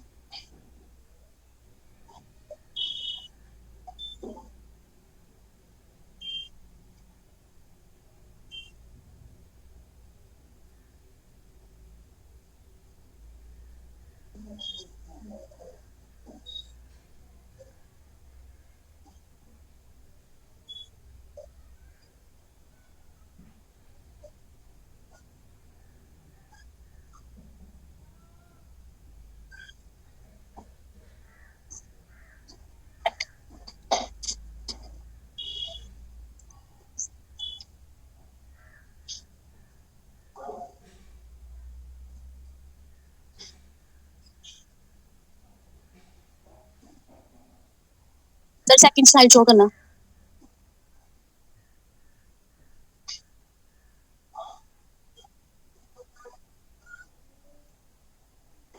सर लास्ट की 2 और दिखा दीजिए। तो फिर से लास्ट तक ले जाइए सर थोड़ा।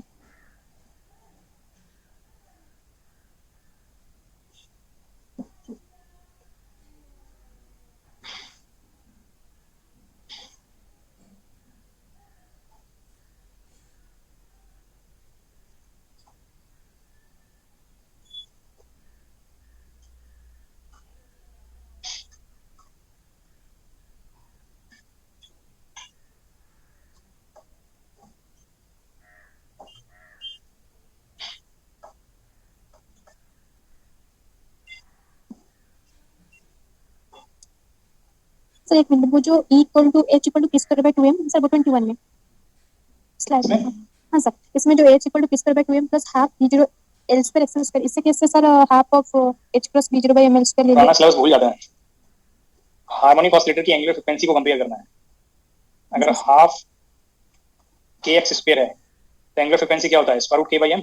यस सर, और हार्मोनिक ऑसिलेटर की ग्राउंड स्टेट एनर्जी क्या होती है, h cross omega by half H two. Plus omega. Yes sir, वही पार्ट लिखा है, तो इस पार्ट का कंडीशन होता है ना हाफ एच क्रॉस ओमेगा। हाँ सर, थैंक यू सर।